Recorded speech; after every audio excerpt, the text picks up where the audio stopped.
Mom's Playground. Hooray! The Celebrity Jobber Podcast with Jeff Zito.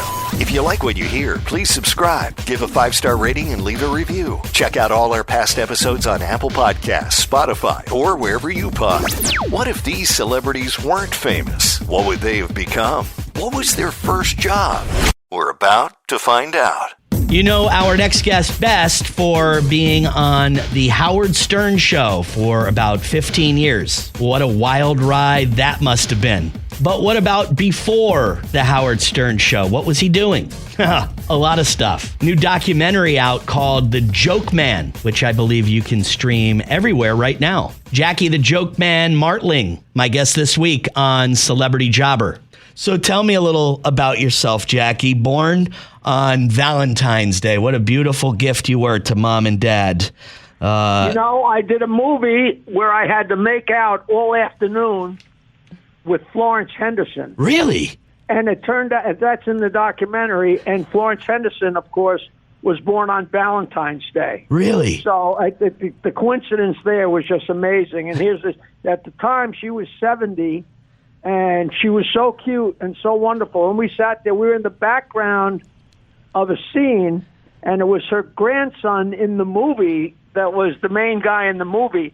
So we're in the background, French kissing and making out and licking hot dog mustard and ketchup, and it was just great. And where did you see it in the movie? It's just great. I can't wait.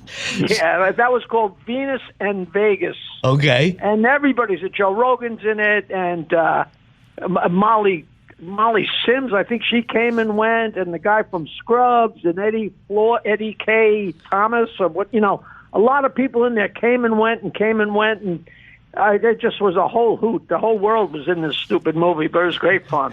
So you grew up on Long Island. What? Yes, I was born in Mineola, but I grew up in a little tiny hamlet called East Norwich, just south of Oyster Bay, and now I live just north of Oyster Bay in Bayville. And people are like, wow, the North Shore of Nassau County, Long Island, is like one of the wealthiest areas in the entire world. I'm like, well, I wish somebody had told my family, because my grandfather was a blacksmith, and growing up, his blacksmith barn was on the corner of our property. Right. Of course, he had been dead since the middle of the Second World War, so I never met the guy. But he actually was never the same after he got kicked in the mid-30s. He got kicked in the head by one of the horses he was trying to put shoes on. Oh, jeez. Which is a nice thank you. Right. But, right. So I'm not from Wealth, but I'm from Long Island. So your grandfather was a blacksmith. What about your dad? What did your mom and dad do for work? My mother was brilliant and worked at Grumman, and she had a plaque that said that she helped win the war. But then when she got married, like everybody else in 1948, the women got married and became housewives and raised 4 kids. And my father worked as a surveyor and worked for the town, but his uncle, my great uncle, was a monster in politics. He was the national chairman of the Republican Party in the 50s, and my great uncle Leonard W. Hall was Dwight Eisenhower's campaign manager for both of his landslide wins. Wow. And so my father had a, politically connected job. He was deputy superintendent of highways. And here's some great trivia. I don't know if you'll know who this is, but my father was deputy superintendent of highways, and his boss was the superintendent of highways, was Thomas Pynchon, who was the father of the world-famous author Thomas Pynchon. Have you ever heard of that guy? I'm not very well read, Jackie. No, and I wouldn't know who it was if it wasn't from my hometown. But he's a recluse, and nobody knows where he's from. So when I say, yeah, he's from my hometown, they're like, you're full of crap. I'm like, well, listen, his sister was one of the few people that tried to babysit me and my brother, and his mother played golf with my mother. And when his first book came out, his mother actually complained to my mother that her son wrote a book, but she couldn't tell the women at the church about it because it was so filthy. Oh, really? Yeah. Unbelievable. So I got to turn off this. I didn't turn off my girlfriend's business answering machine. Oh, okay. Oh, but go ahead. So you went to school at Michigan. You studied mechanical engineering, class of 71, Michigan State University. Mechanical engineering. I mean, it's kind of an old joke, with us radio guys. We always tell our kids, a mechanical engineering degree costs the same amount as communication. So what were you trying to become by majoring in mechanical engineering at Michigan State? What I was trying to do, and this is absolutely serious, I was trying to not flunk out of college. Really? I knew if I didn't take a difficult major, I would, how do I do this? If I didn't take a difficult major, I know I would have drank myself, and I would have just drank myself out of college. My father had he was a mechanical engineer for like a year or two when he went to school, and I was really good at math and calculus, and I was in advanced studies in high school and stuff. But I had no intention of ever becoming any kind of an engineer or anything. I'm walking around Michigan State University in 1970. I got on shorts, and I got a ponytail down the middle of my back and bare feet and my dog, and we're walking along in the engineering building, and I'm this crazy hippie, but meanwhile the other guys are cheating off my exams, you know what I mean? Right. And and here we are at the end of school, and this guy's like, "Oh, I just got a job with Ford, $35,000 in a car. Oh, I just got a job with GE, $28,000. They give me a house." I didn't go for one stupid interview. I was playing in a rock and roll band and getting drunk and getting stoned, and I stayed in East Lansing, Michigan, for an extra 2 years. I spent 7 years in East Lansing because a college town, it's a bubble. Right. It's a party bubble, and it just, life was so good. Why anybody would ever want to leave? And finally, you get your heart broken, and you realize you got to get the hell out. I finally got the hell out of there, and then went to Denver and worked construction for 6 months, and that's all that took. Wow. Yeah, I bet. Construction, I said, "Well, I'm done." My hands were so full of calluses I couldn't play my guitar, and I said, "All right, I'm going home to New York and playing my guitar till something happens." And what happened was I found out how rotten I was at music. But I started telling my jokes on stage, and I never looked back. So it was college, it was construction a little bit. You're playing in a rock and roll band, and then you discover stand-up comedy. How does that connect to radio and getting hooked up with Howard Stern? I got to send you a copy of my autobiography because it's kind of fun. I played in band in high school and then played, of course, in a band all through college. And then after 4 or 5 months of construction in Denver, I bailed out of there. And my old partner from high school, I said, "Listen, let's have a band. We'll write songs and we'll tell jokes." And he said, "Sounds good to me." So we had a 2-man band for the 70s. We traveled around in a 1955 bright yellow Cadillac hearse. Oh, man. And played our songs and told our jokes. And, and I just had amassed all these jokes over my lifetime. They have always stuck in my head, and I've always loved them so much and always laughed when I told them. That's just how I was. And at the end of the 70s, we had added a keyboard player, and, I'm telling jokes and I wrote like 90% of the songs and told 90% of the jokes. And one night after the gig, I call it the dressing room, but we're in the room where they keep all the bottles of beer.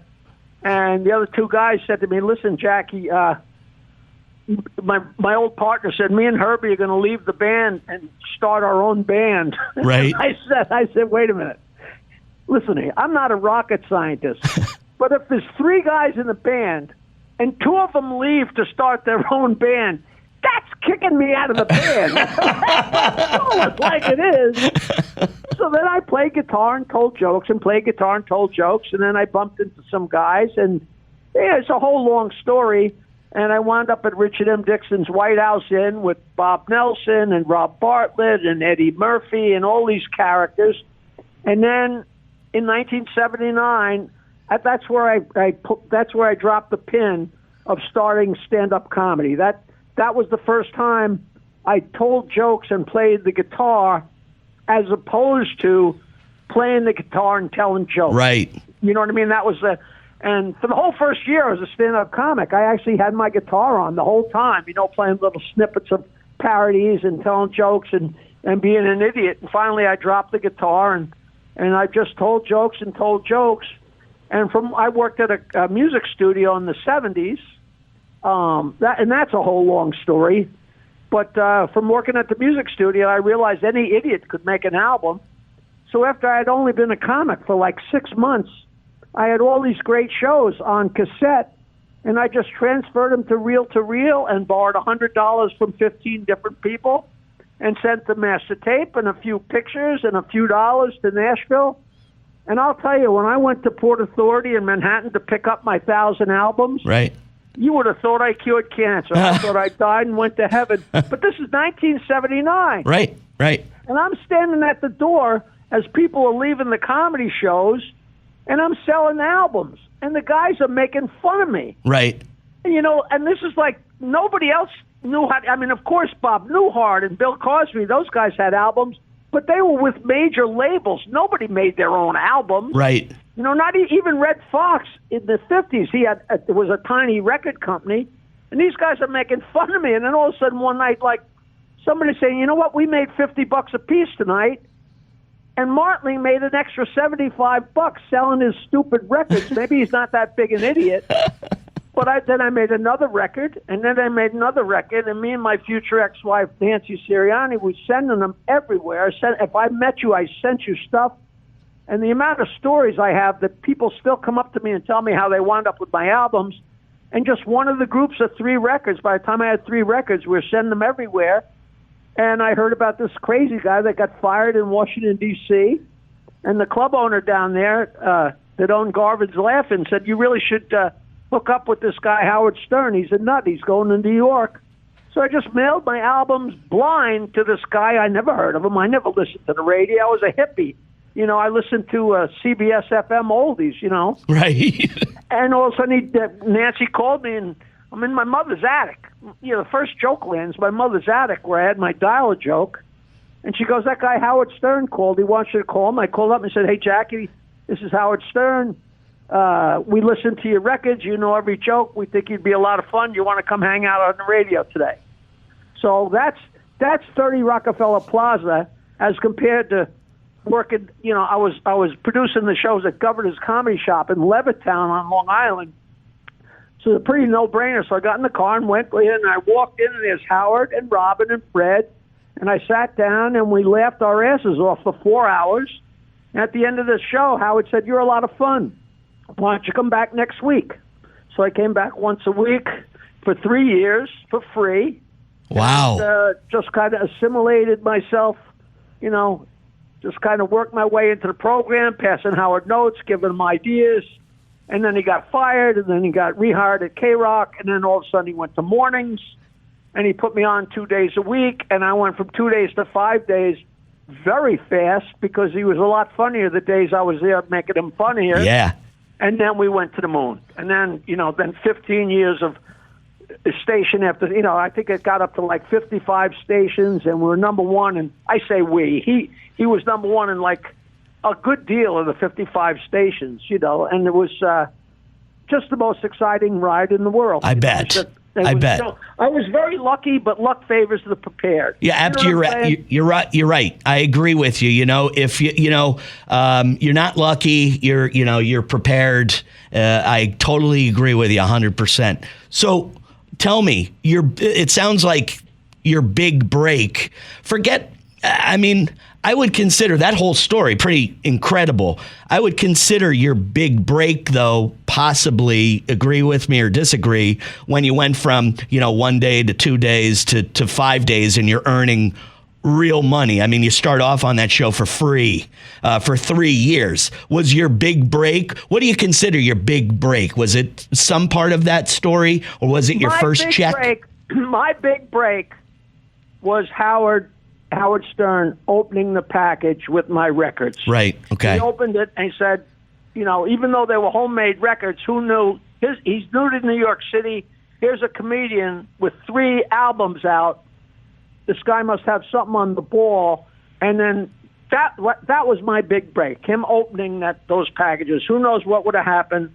You know, when we went to mornings, the first two, you know, I was working for just such little money, and that's why for the whole 15 years I was scraping, clawing, and complaining and walking off the show, because I started at such, like, if I'm paying you 5 cents an hour, and then I pay you 10 cents an hour, and I say, well, listen, I doubled your salary. Yeah, well, yeah, but you know, so it was always a fight, but it just, you know, 2 to 3 to 5 days just happened fast, just because there was such a difference when I wasn't there.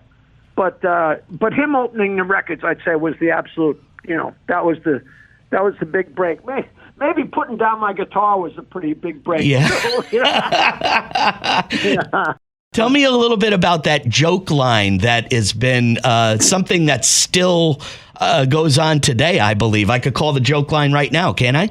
516-922-WINE. What happened was there was no comedy on Long Island. It didn't exist. And when I first met my friend Richie Minervini, it's a whole long story, but there was this very cheap club owner who doubled up the shows at his club, and they had the auditions for the Gong Show, and I saw these guys trying to be comedians. I said, I'm as funny as these guys. And I met Richie, and we became good friends, and I went over to Richard M. Dixon's White House Inn, and that's where I met Eddie Murphy and Rob Bartlett and Bob Nelson and all these comics. But the guy wouldn't pay us. He was only paying us $5 a piece. And it was, so me and Richie found a place. We said, listen, we'll do a comedy show, and you let us keep the door, and you can have all the drinks and the booze and the food. And the guy said, all right. We started the show on a Tuesday night in Huntington at this club called Cinnamon, and we had no money. We didn't know anybody. And I'm like, how are we going to promote this? And I got the bright idea, why don't I get a phone line? I'll put some jokes on the phone and then say where we're working and then tell some more jokes. And it's just basic television, radio, the same old thing. You know, a little bit of content, a little bit of commercial, a little bit of content. Right. The most basic thing. And I still remember where I was when calling it "use your finger" hit me. I said, God, that couldn't be more perfect. Use your finger. And I went to the place, and at the time, the hamlet where I grew up was burgeoning so fast. The only available phone numbers in that exchange started with 9. So I started looking at different things, and 922-9463. I said, is that available? And she said, yes. And that spelled wine. Right. So I got 516-922-WINE, and it was immediately busy all the time. And I went from 1 line to 2 to 4 to 6 to 10. And every time I increased it, this is in my mother's attic. Wow. Actually, phone mate answering machines. And every time I added lines, the new foreman would come with the technician because they wanted to see it in person. And, you know, the phone company loved me. They just thought it was so silly and so fun. And it was infamous. And then Rick Dees got a hold of it. And Rick Dees used to tell his audience in California, he was the #1 morning drive, and he used to tell people that 516-922-9463 was Tom Selleck's home phone number. So people went crazy, and we got up to somewhere between 5 and 20,000 calls a day. It was just insane. And I mean, I had stickers, and it was a running comedy gag because I put those stickers every place all over the world. You know, in Nashville, out in the middle of nowhere, and people would see them and they just go nuts. You know, I'd stick them up in New York City, and the whole thing was just so crazy, and I couldn't let it go. Right now, it's like the second line in my home. I just couldn't give up the number. No. I still look over and I see that red light going off, and I'm like, you know, there's somebody calling. You know, I love when somebody comes up and says, Jackie, you know, I used to call that stupid phone line of yours 30 years ago.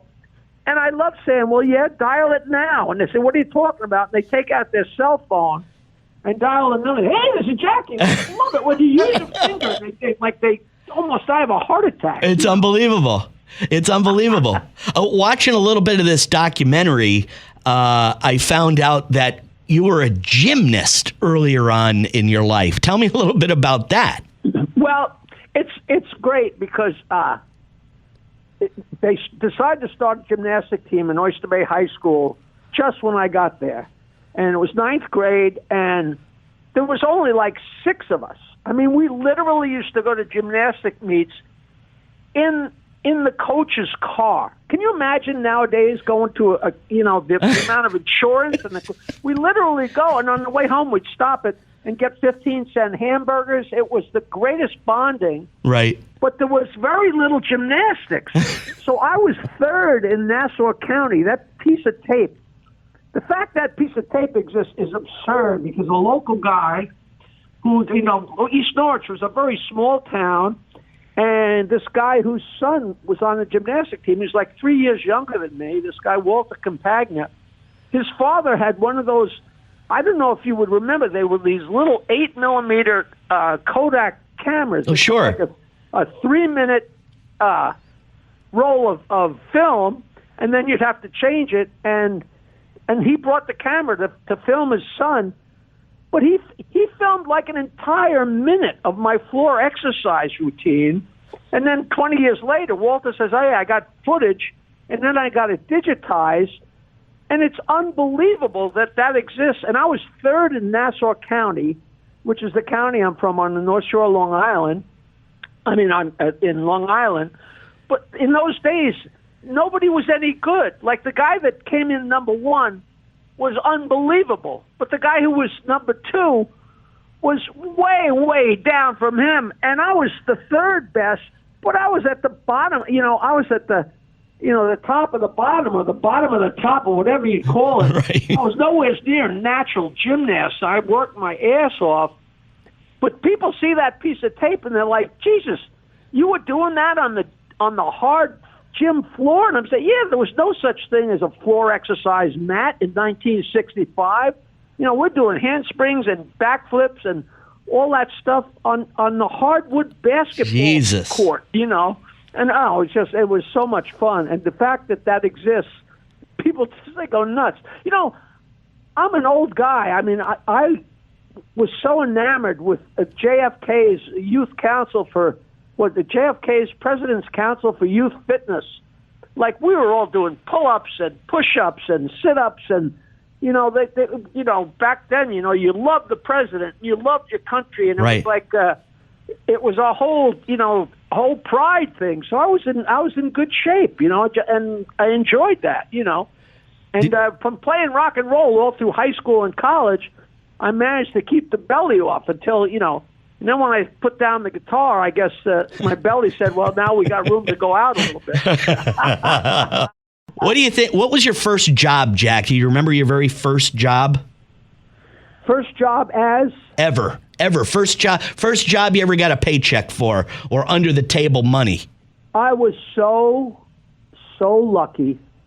There were these guys that were busboys at Piping Rock Club, which is world famous. Piping Rock Club is a blue blood club on Long Island. There's the Piping Rock Club and the Creek Club. If you ever read the novel Gold Coast by Nelson DeMille, I mean, these places are so exclusive. If you were Jewish or Catholic, forget about being black or Spanish. If you were Jewish or Catholic, you could not get in there. These are the people, who directed the people how to get here on the Mayflower, right? And these guys worked there as busboys, and they called one of the guys on the gym team, and he was too lazy to get out of bed, and they called me, and I went over there with them, and the maitre d' loved me immediately, and within like a month, I was the head busboy at Piping Rock Club, and I enjoyed going to work there as much as I enjoyed going to play in my band or going to gymnastic meets. Really? It was like Fawlty Towers. It was, the head chef was German, and the butcher was Italian, and the baker was Hungarian, and the pantry man who made me into the guy who laughs at himself, he was from Holland, and the waitresses were all drunken women from Long Island, and the maitre d' was British, and the bartenders were Scottish, and I just can't explain the incredible mixture. It was like the United Nations there. And I still can see my first paycheck. It was $1.10 an hour for 8 hours. Oh, man. For $8.80 before taxes. Oh, and man. I still have pay stubs. And I love that place and the stories I have for that place. And then you don't realize it at the time how exclusive this place was. I mean, Really? it was unbelievable. You go to Google. You know what? It's the country club. It's the club where Cole Porter, a horse fell on him and broke both of his Okay. legs. Oh, yeah. Okay. And that's Wow. just world famous. I mean, world famous. you ever think about this, man? Do you ever think we're talking about your big break and all your jobs and all your experiences and playing music and telling jokes and construction? And I mean, you ever think if Stern never opened your letter, didn't find your album in there? I mean, the documentaries, the movies you're in. Ask that. They say, well, you were so lucky. But meanwhile, Nancy and I sent out 300 packages with 3 albums in them, and they went everywhere. Right. I mean, they went everywhere. And yeah, Howard opened that up. But, I wouldn't, if there's a famous story or a famous joke, and I've always enjoyed it, people said to Hillary Clinton, yeah, people know who you are, and you do really well, and, you're getting very famous and everything, but you're married to the President of the United States. What if you were married to a gas station attendant? And you know what she said? What'd she say? She said, well, then he'd be president of the United States. You see what I'm saying? I mean, I hopped aboard, but I was that's the great thing about this documentary. It shows that I was an asset, a true asset. No doubt. I didn't just jump on and for the ride. I jumped on and helped the train get up to 90 miles an hour. There's no doubt. If you weren't a part... who knows where I would have wound up? I might have wound up in a drunk in the gutter, but we'll never know. I mean, if you weren't a part of that show, I don't know if it would have amassed that type of popularity over those years that you were there. Well, I'm not saying that. I am. There's no way to know. It's like anything, No, sure. But I know what a big part of that show that you were, and I'm saying it. Do you still have a relationship with Howard? I know when it ended, it wasn't good, but years have gone on. So well, the truth of it is there was never real animosity. Like, I mean, it got played up in the press and played up on the air, but that's show business. Yeah. Well, the bottom line of the whole thing was I had a job.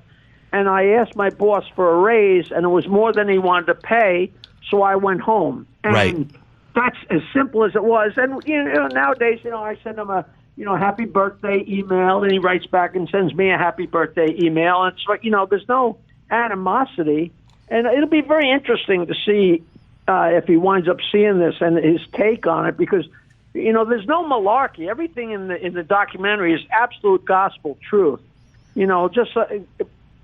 Some people knew how much I was contributing to the show, and other people really, to this day, have no idea that I was passing notes. It'll be interesting to see what people think.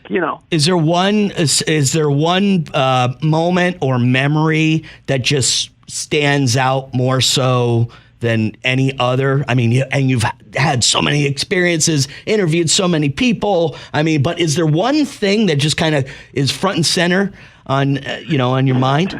And not really, because like you said, there's so many, but the night of the Private Parts premiere in Manhattan, and we all got to walk the red carpet, and I got to bring my wife and my manager and my sister and the president of my record company, and that was the hugest event. And Howard came in the Pope Mobile, and that was as colossal a night as it could possibly be. And then, some of the things that were just so crazy. We were sitting there one morning on the radio, mics just went on, and boom, through the door, here comes Sam Kinison, Pat McCormick, Jack Riley from the old Newhart show, and Chuck McCann. Wow. They were in Los Angeles, and they were doing coke, and Sam said, come on, let's go do the Stern Show. Come on, we'll take my jet. And they got in his jet and flew to New York and came bursting. And me and Fred are sitting there with, like, the Mount Rushmore of comedy standing behind us. And that really does stand out in my mind as, like, holy crap, how did that happen? That was it. That was it, man. Man, what a great life, and what a great story. And again, thanks for doing this, Jackie. By the way, I want everybody to call Tom Selleck at home. This is Jackie's joke line, which is 516-922-WINE. It's still, is it 40 years? It's been going on for 40 years. 44. Oh man, 1979. And we started it.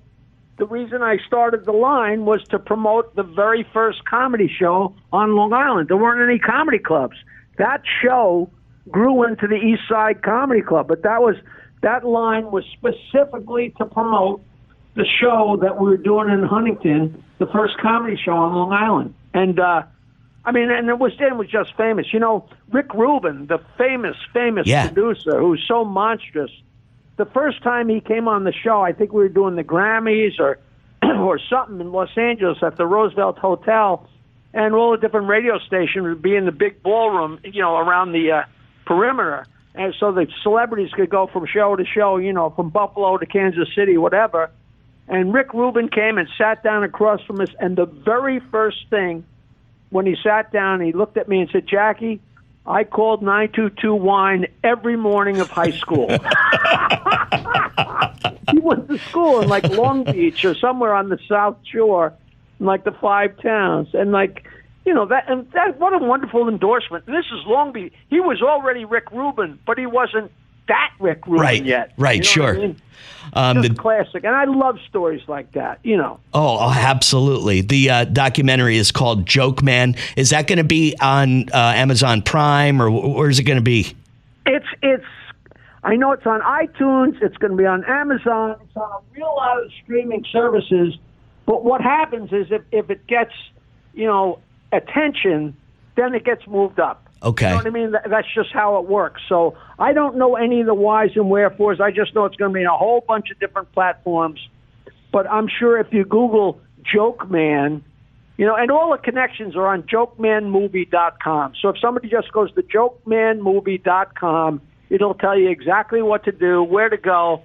And the feedback has been colossal. So we really got our fingers crossed that it's going to be a home run. It is. It's great. And thanks again. I knew you were on vacation. I wanted to catch you before I went on vacation. It was my pleasure. I owe you. If there's ever anything I can do for you, do not hesitate. Oh, don't you worry. I've been looking for a pair of coattails to grab onto for a lot of years in this business. Jackie Martling, Jackie the Joke Man, so many different things. I mean, guy's brilliant because there's just so many different things that this guy was doing, early on. He figured out the jokes could be his way. Stand-up comedy, the joke line, and of course the big break, sending his tape out to this guy, Howard Stern, who is just starting to break through in the radio industry. If it wasn't for Howard, would Jackie have still been discovered? Probably by someone. I think that was definitely the best case scenario. The guy has held so many different jobs. He's had such a crazy life. I know he was talking about, working at that ritzy restaurant when he was just a teenager. He was a gymnast in high school. Just an incredible story, which, by the way, you can check out because of the new documentary, Joke Man. I'm not saying if it wasn't for Jackie the Joke Man Martling that Howard Stern wouldn't be anything. I'm just saying this guy really helped Howard get to become the king of all media quickly and launched him into the stratosphere. A lot of people don't realize it's the behind the scenes guys that mean a lot, and you'll be able to see that for yourself in this documentary, Joke Man. Thanks so much for listening. Of course, we would appreciate a 5-star rating and leave a review. Available on Apple Podcasts, Spotify, or wherever you pod. Celebrity Jobber Podcast on Instagram. And for all past episodes, you can check out celebrityjobber.com. Until next time, I'm Jeff Zito.